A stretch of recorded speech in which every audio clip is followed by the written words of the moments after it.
ABN ABN ఏనా start చేద్దా? నమస్తే అండి, నా పేరు కళ్యాణ్ దిలీప్ సుంకర. అడ్వకేట్గా నేను గడిచినటువంటి కొన్ని రోజులుగా రాజ్ తరుణ్ లావణ్య కేసు అనేటువంటిది డీల్ చేయడం అందరికీ విదితమే. ఎన్నో ఆధారాలు ఈ అమ్మాయి వ్యక్తిగతమైనటువంటి జీవితంలో రాజ్ తరుణ్తో గడిపినటువంటి 11 సంవత్సరాల డిసైట్ఫుల్ వైవాహిక జీవితం అనే చెప్పాలి. It is a deceitful marriage.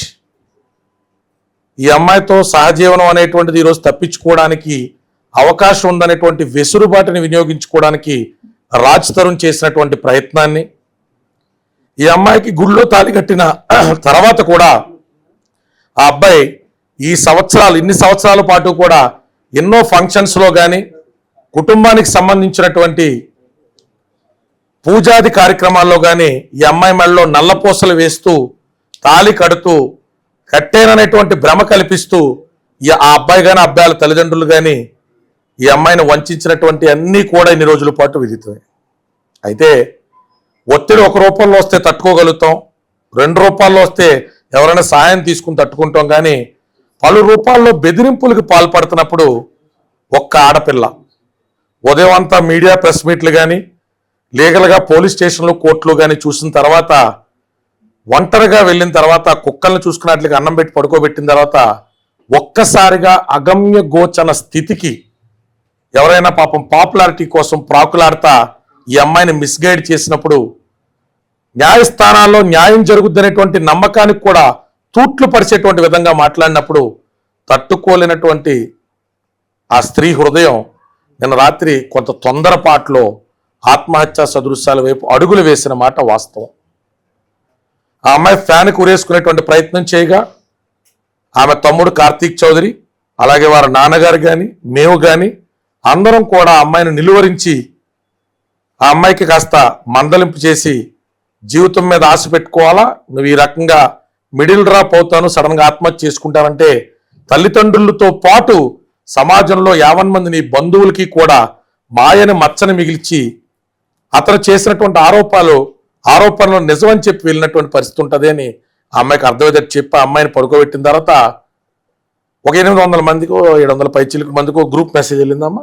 Group message వెళ్తే అందులో కొంతమంది పోలీసులను తీసుకొచ్చి హడావుడి చేసి డీజీపీలకు లెటర్ రాసి మళ్ళీ ఇప్పుడు ఈ అమ్మాయితో మాట్లాడిన కాల్ రికార్డింగ్ కూడా ఉన్నది.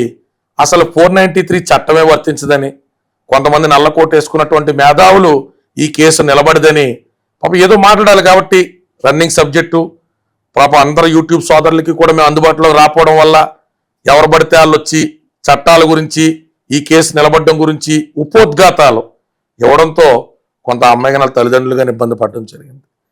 ఇండియన్ పీనల్ కోడ్ 1860తో బిఎన్ఎస్ అనేటువంటిది వచ్చినప్పటికీ కూడా భారతీయ న్యాయ సంహితలో ఇంకా కఠినమైనటువంటి చట్టాలు ఇట్లాంటి చర్యలకు ఉన్నప్పటికీ కూడా 493 a husband or relative of a husband of a woman subjecting to cruelty 498 అయితే, ఇవాళ 498 ఈ అమ్మాయి కట్టించకుండా 493 ఎందుకు కట్టించారని చెప్పి చాలా మంది అడుగుతా ఉన్నారు. Cohabitation caused by a man deceitfully inducing a belief of lawful marriage.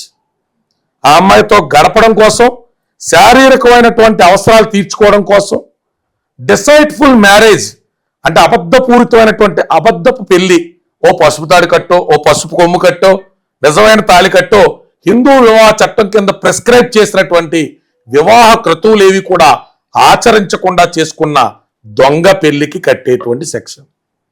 Case నిలబడదో కేసులో ఉన్న గ్రౌండ్స్ ఏంటో కేసు కట్టిన పోలీసు వారికి, బాధ అనిపించినటువంటి వ్యక్తికి, చేసేటువంటి మాకు తెలుసు.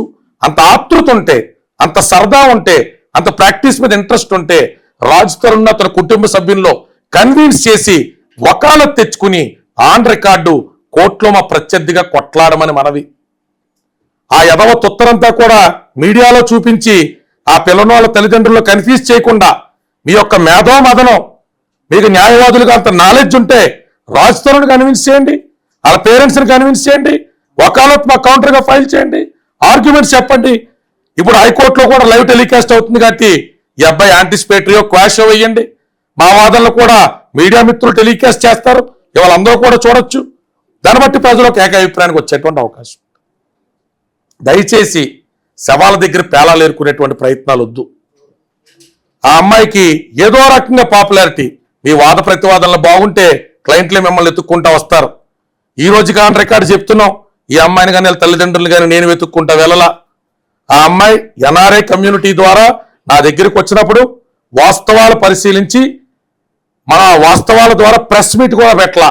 పోలీస్ స్టేషన్కి వెళ్ళి ముందు మాల్వీ మల్హోత్రా మీద అమ్మాయి ఇచ్చిన కంప్లైంట్ కంటెంట్స్ అన్నీ కూడా దానికి కారకుడైనటువంటి రాజ్ తరుణ్ని చూపెడుతున్నప్పుడు ఆధారభూతంగా ఈ అమ్మాయిది సహజీవనమా జీవనమా అనేది కాకుండా జరిగిన అన్యాయము, వినియోగించుకోబడ్డటువంటి పరిస్థితి, మహిళగా అమ్మాయికి ఈరోజు అర్థం కానటువంటి అగమ్య గోచన స్థితిలో అతను వదిలేసి వెళ్ళిపోయినటువంటి నిరంకుశత్వాన్ని ప్రశ్నిస్తూ లివ్ ఇన్ రిలేషన్షిప్స్ మీద కూడా లీగల్ ఫోకస్ అండ్ ఆ గ్రే ఏరియా ఎలిమినేషన్ జరగాలి అని ఈ మహిళ పదే పదే మీడియా ముందు కనపడుతున్నప్పుడు ఎవరన్నా వేరే ఊర్ల నుంచి హైదరాబాదు, బెంగళూరు, చెన్నైనో, ఢిల్లీనో ఇంటర్నెట్లో పరిచయమైనటువంటి అబ్బాయిల మోజులో పడి వెళ్ళి జీవితాలు ఇలా చేసుకోకూడదనే ఆలోచన రేకెత్తించడం కోసం ఎంత సుదీర్ఘమైన పోరాటం చేస్తాం. ఈ అంశం మీద మాకు స్పష్టత ఉంది. ఈ అంశం ద్వారా పొందాలనుకునేటువంటి లబ్ధి ఏంటనేటువంటి ఆలోచన మీద స్పష్టత ఉంది. ఈ అమ్మాయి జీవితం ఎంత అన్యాయం చేపట్టిన దాని మీద ఆధారభూతమైన స్పష్టత ఉంది. అందుకు దయచేసి తమరికి ఎవరికైనా తెలియపోతే మీడియా మిత్రుల దగ్గర మేము అందజేసినటువంటి వివరాలు లేదా మీరు ఆన్ రికార్డ్ అడ్వకేట్ అయితే కోర్టుకు వచ్చి కూడా తీసుకోవాలని సవినయంగా తెలియజేసుకుంటున్నాం. ఈరోజు ఈ అమ్మాయికి జరిగినటువంటి ఉదంతం పునరావృతం కాకుండా తన మానసిక స్థితి మరింత మెరుగుపడే వరకు కూడా మా జూనియర్ అడ్వకేట్ని అబ్బాయి వాళ్ళిద్దరిని కూడా మేము ఈ అమ్మాయితో పాటు ఈ అమ్మాయి ఇంటికాడే ఉంచుతున్నాం. వాళ్ళ నాన్నగారు అభ్యర్థన మేరకు ఇద్దరు అడ్వకేట్లని కూడా ఈ అమ్మాయి ఇంటికాడ 3 ఫ్లోర్లు ఉన్నాయి. ఒక ఫ్లోర్లో మా ఎక్స్పెండిచర్తో ఆ ఇద్దరు అడ్వకేట్లని కూడా ఈ పాప దగ్గర ఉంచుతున్నాం. సో ఈ అమ్మాయికి ఉన్నటువంటి స్థితిగతుల మీద, విషయాల మీద